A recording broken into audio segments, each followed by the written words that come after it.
Isang mapagpalang araw po sa ating lahat. Magandang araw at magandang gabi. Mega love shoutout po dyan sa mga solid supporters ng EDC, mga silent viewers at mga OFW.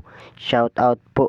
At so ayun, good news po tayo mga kalingap, Biancy at Edu. Magtatayo ng negosyo. Ano ito? Ating alamin. At Biancy, sobrang saya at magkakaroon ng pagkakakitaan. So yan po yung ating tatalakayan ngayong gabi mga kalinga. Pero bago po yan, kung bago ka pa lang sa aking munting YouTube channel, palike, share and subscribe na rin po at pakipindot na rin po ng notification bell para lagi po kayong updated sa aking video.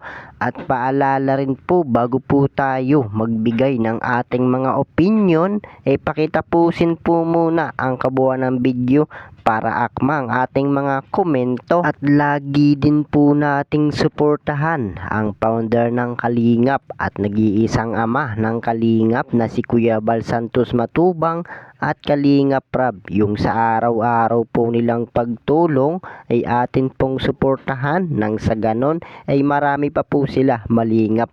Lalong-lalo na nga po dyan yung mga kapos sa pangangailangan ay malingap nila. At ganon din po ang kanilang may bahay na si Ate Ena Vlogs Jackie Tapia.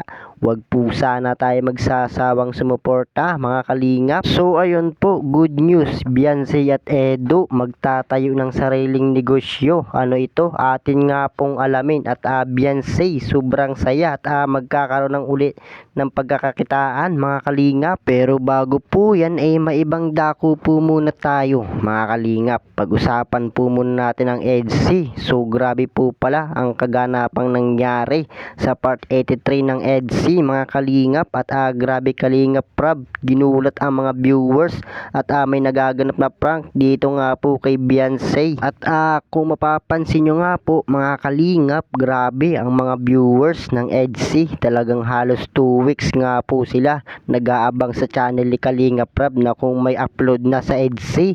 At ramdam po yung pagmamahal nila sa EDC mga kalingap. So sa upload na part 83 ng EDC, talagang ilang minuto nga lang po ang lumipas, halos nga taas agad ng viewers ng EDC mga kalingap. So syempre, sino naman po ang hindi ma-excite at 2 weeks nga pong walang upload dito sa EDC. At sa upload nga pong yan, grabe po yung ginawa nitong dalawa. At ginulat nga po ni Papa Eds itong mga viewers, may nagaganap pang prank. So kung mapapansin nyo nga po mga kalingap, grabe po yung pinakita dito ni Biancy. At kitang-kita po sa kanya yung pag-alala dito po kay Papa Eds. At talagang mahal na mahal ni Biancy itong si Papa Eds natin mga kalingap. At so ayun, balik na nga po tayo dito sa ating topic ngayong gabi mga kalingap. Good news, Biancy at Edu magtatayo ng sariling negosyo.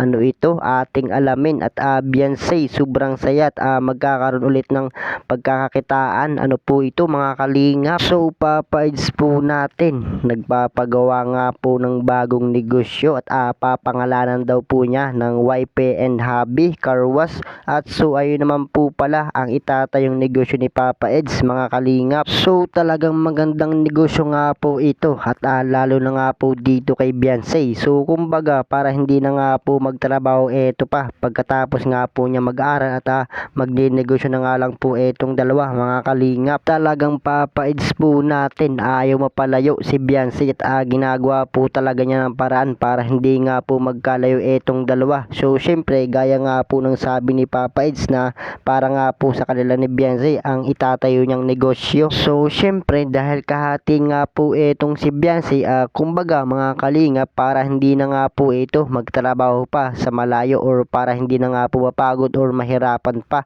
at iaasikasuhin na lang po nila yung kanilang negosyo. So kayo po mga kalingap, yung mga solid supporters ng EDC dyan, mga silent viewers, ano po yung masasabi nyo patungkol dito nga po sa negosyong itatayo ni Biancy at ni Edu? So para sa akin napakaganda nga po at para na rin po yan sa pasimula. So malay po natin lumakas pa ang kanilang negosyo at dumamay po ang kanilang pwesto.